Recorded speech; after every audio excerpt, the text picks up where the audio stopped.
You're telling me humans have just been watching this entire time? The room fell silent as General Corvo of the Zen Consortium stared at the holographic display. Every other race in the intergalactic coalition had already thrown everything they had into the war effort, exhausting their resources in the long and bloody struggle against the Kidari. Yet somewhere in the background, humans had lingered. They had sent aid, sure, and provided logistic support, but direct military action. Not a single human ship had entered the fray until now.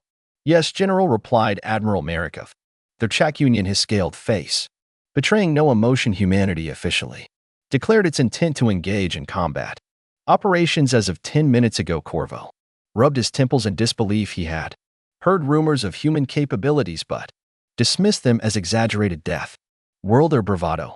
Now facing the cold reality of the situation, he felt a strange mixture of anxiety and curiosity. Why now? And more importantly, what were the humans planning to do in a conflict that had dragged on for years? Show me their initial movements, Corvo ordered, his voice a touch sharper than intended. The holographic map of the galaxy zoomed in on the contested sectors. The Kidari fleet had established formidable defensive lines in Kirstar systems, daring anyone to challenge them. Humanity's forces had materialized at the edge of the battlefield, a mere blip against the vast armadas of their enemies. As the human signature warships emerged on the display, whispers circulated among the assembled coalition commanders. Human ships were sleek and compact, lacking the imposing size and gaudy weapon arrays of other species. They seemed at first glance grossly underprepared. That's it, someone muttered skeptically. Corvo narrowed his eyes at the display, watching as the human vessels formed a tight formation. There was no grand show of force, no drawn-out posturing. In fact, to the untrained eye, it appeared almost absurdly minimal. A lone command ship, a scattering of destroyers, and a squadron of escort frigs. The humans had committed what looked like a fraction of their fleet. The room filled with an unsettling quiet as everyone processed what they were seeing. The Kidari responded almost immediately, shifting their forces to meet the new threat. The enemy had no reason to take the human force seriously. After all, no one else had managed to break their lines in years. Then it began. Corvo blinked, hardly believing his eyes. The human ships moved with precision that bordered on artistry, cutting through space with alarming speed. Within seconds, the coalition's network of communication channels buzzed with reports of electromagnetic pulses and sensor jamming. For the Kidari, it was like being blindfolded in the middle of a storm. What are they doing? Admiral Merrick's usually composed demeanor cracked, his voice betraying a hint of electronic warfare. Corvo replied, his tone uncertain. But this is on a scale I've never seen before. The Kidari fleets floundered as their targeting systems and defensive measures became little more than dead weight. Human ships darted in and out of form with a grace that seemed almost casual, launching volleys of high-velocity projectiles. It wasn't the brute force assaults the coalition had grown used to.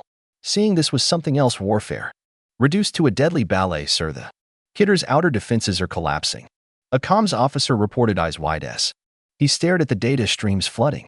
And Corvo leaned forward in his seat, focusing intently on the display. This was the moment with the humans' press their advantage or fall back. His doubts were immediately answered when the human fleet accelerated, exploiting the chaos they had created. Their tactics shifted fluidly, seemingly predicting the Kidari.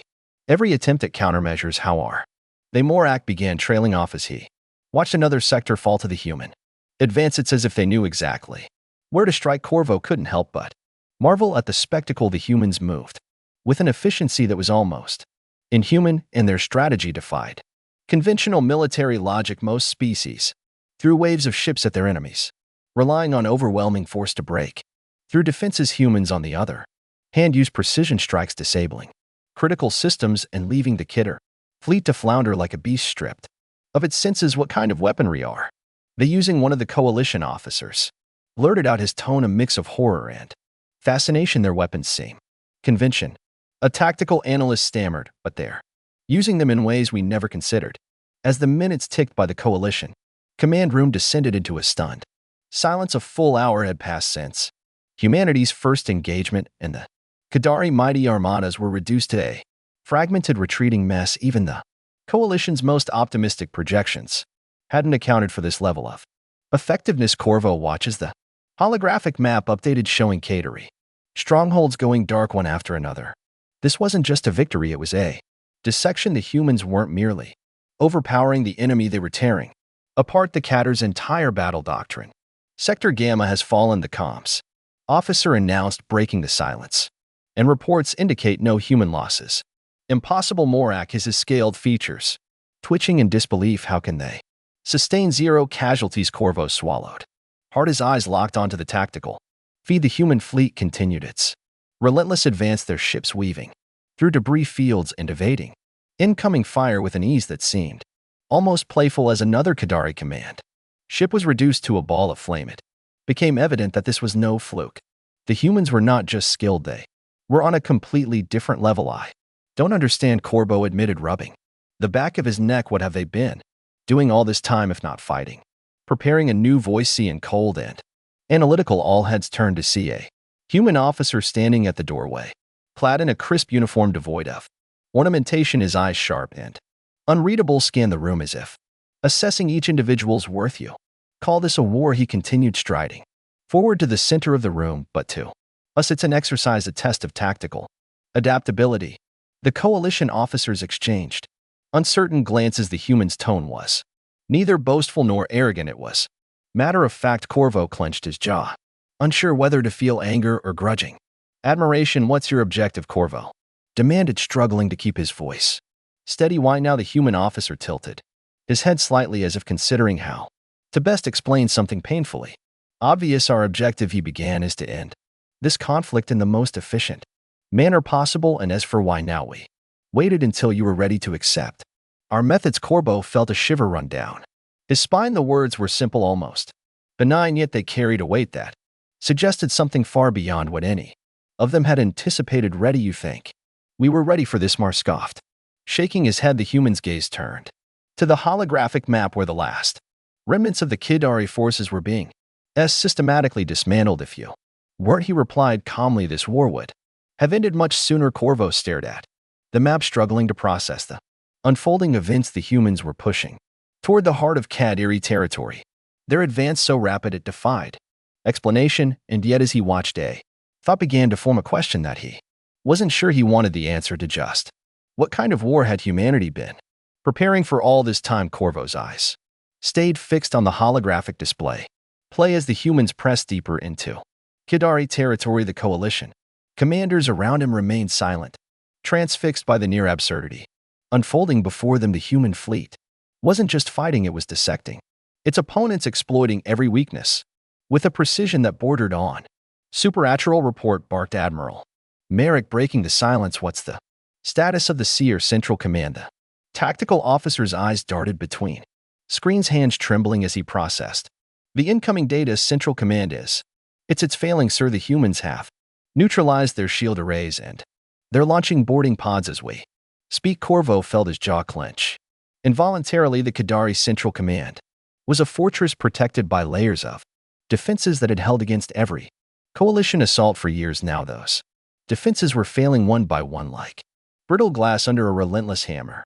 Boarding pods, Merrick echoed, his tone a mixture of disbelief and horror. There, going inside. The human officer standing nearby merely nodded, his expression impassive. Yes, he said simply, we find that surgical strikes are more effective than brute force. Our objective is to seize control, not annihilate it. Corvo glanced at the officer, unable to suppress a sense of dread. These humans, with their calm demeanor and deliberate actions, were nothing like the rabid warriors he had expected. They were methodical, calculating, and frighteningly detached from the chaos they were orchestrating. How are they managing this?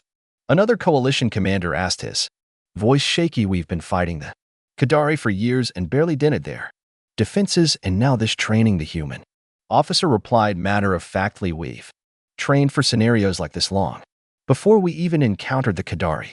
Space warfare, ground combat, electronic countermeasures, it's all part of the doctrine.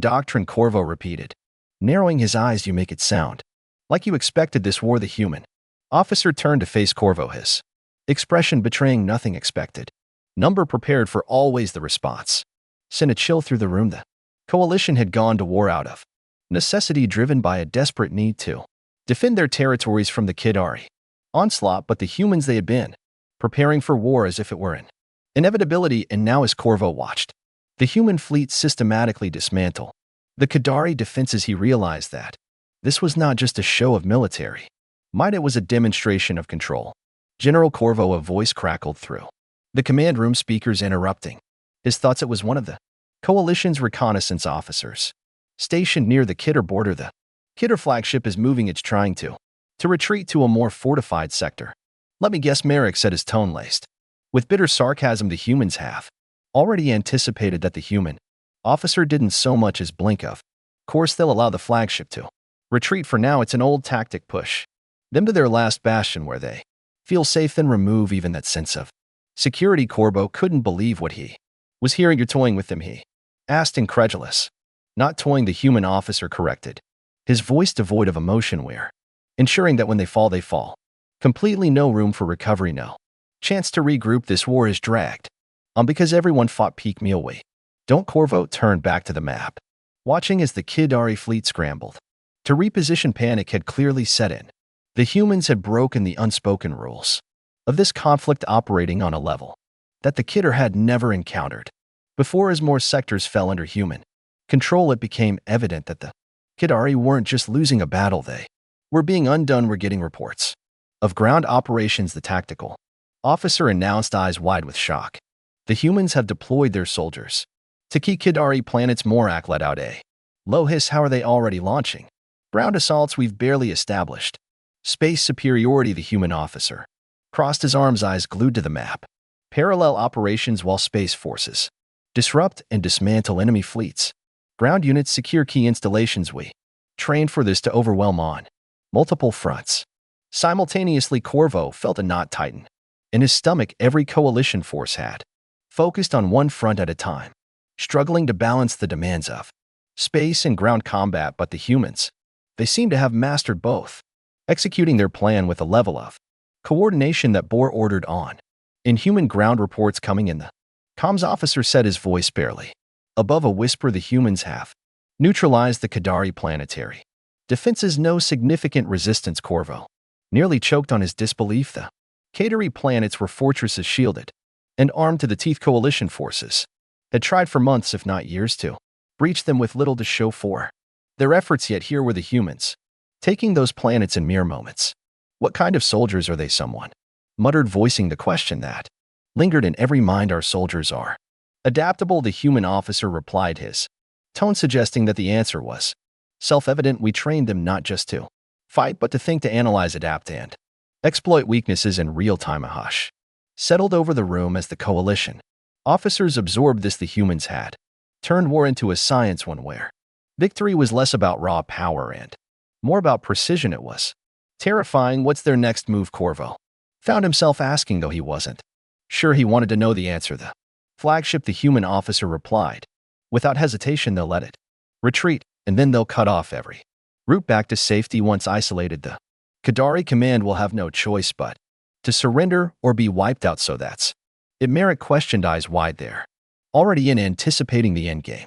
Anticipating. The human officer smirked, a flicker of something almost resembling amusement crossing his face. For the first time, no, they're enacting it. This war was over the moment we entered. The coalition commanders exchanged uneasy glances. It wasn't just the humans' tactics or technology that unsettled them. It was their attitude. They approached war as if it were an equation to be solved, each variable accounted for, each outcome calculated. The room fell silent again as the humans continued their advance. More carry worlds went dark on the map, one after another, like stars winking out in a vast night sky. The holographic display now showed the Qadari flagship retreating toward its last stronghold, pursued not by a swarm of human ships, but by a calculated, relentless force. What happens if the Qadari surrender? Corvo asked, almost dreading the answer. The human officers' eyes narrowed. Then they live, he said.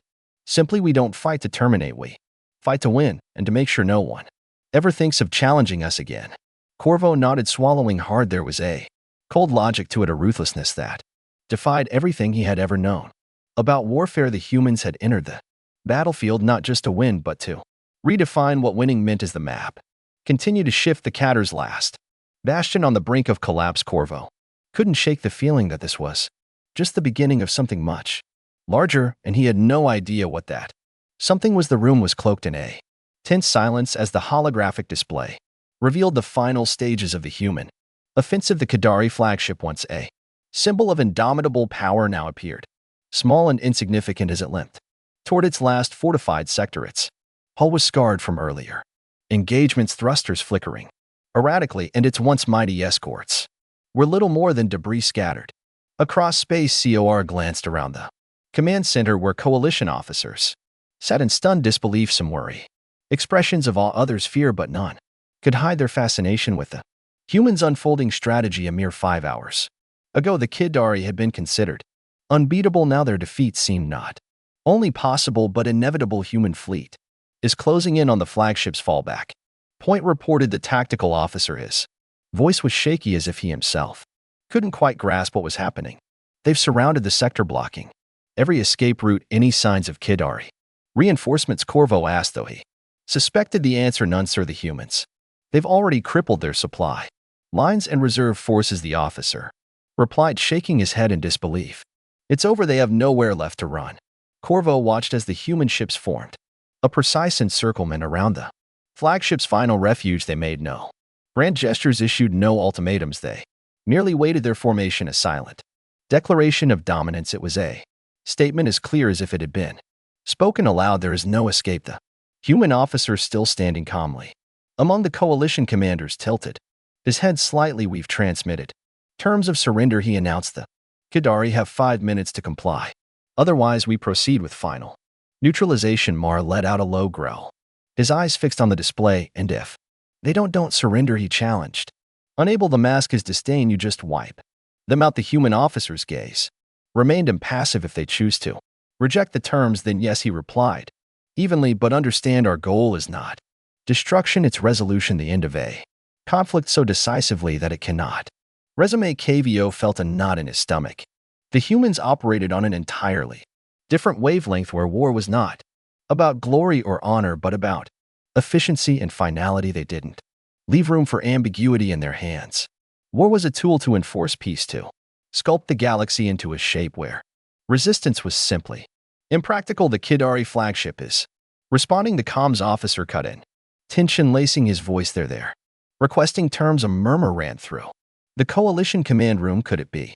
After years of war, was it really coming to an end? Put it on, Corvo ordered, trying to maintain an air of authority despite the surreal situation. The holographic display shifted to show the bridge of the Qadari flagship. The Qadari commander appeared on screen, eyes burning with a mixture of rage and fear. His uniform was disheveled, his once imposing demeanor reduced to a semblance of controlled panic. We acknowledge your terms, human. The commander spat, his voice trembling. But know this, you have only won through trickery and deceit, not strength. The human officer stepped forward, his expression unchanged. You lost because you relied on old doctrines outdated by eons, he said calmly. Strength lies not in brute force, but in adaptability, in understanding every facet of conflict. We offered you a chance to end this peacefully long before today you chose otherwise. The Qadar commander glared, his defiance hanging by a thread. For a moment it seemed he might lash out, reject the terms out of sheer spite, but then he glanced around his own bridge at the faces of his officers, and the weight of reality settled in. The humans had cornered them, stripped them of every advantage, and now held the galaxy's attention on this final moment. Very well, the commander muttered, bowing his head. We surrender. A wave of shock rippled through the coalition command room. It was over, just like the years of grueling conflict. Countless lives lost and endless resources expended had culminated in a surrender within 5 hours of humanity entering the fray. The sheer finality of it left Corvo momentarily speechless. Transmission confirmed, the CO's officer announced, barely containing his own surprise. The Qadari have ordered all remaining forces to stand down. The human officer nodded, turning to the coalition commanders. The war is now officially concluded, he stated simply. Our ships will begin the stabilization process for Qadari systems, and coalition forces are free to withdraw to their respective territories. Corvo opened his mouth to speak, but words failed him. It felt surreal. The Qadari were defeated not in a drawn-out campaign, but in a surgical strike that lasted mere hours. Humanity had achieved in one engagement what the rest of the galaxy had failed to accomplish over years, but more than that, they had reshaped the entire concept of war. How Corvo finally managed, his voice barely a whisper. How did you prepare for something like this to end a war so swiftly? The human officer regarded him with an inscrutable gaze. We come from a world where conflict is an inherent part of existence, he explained. Survival demanded we learn to adapt, to innovate, and to end threats with finality. War is not our goal, it's a means to an end, a peace that others will think twice about disturbing. Corvo nodded, absorbing the words. It wasn't just about power, it was about understanding, about preparing for every eventuality. Humanity had honed their methods, trained their minds, and embraced a brutal efficiency that set them apart. They hadn't merely joined the war, they had transcended it, revealing that victory was not a matter of who fought the longest, but who fought the smartest.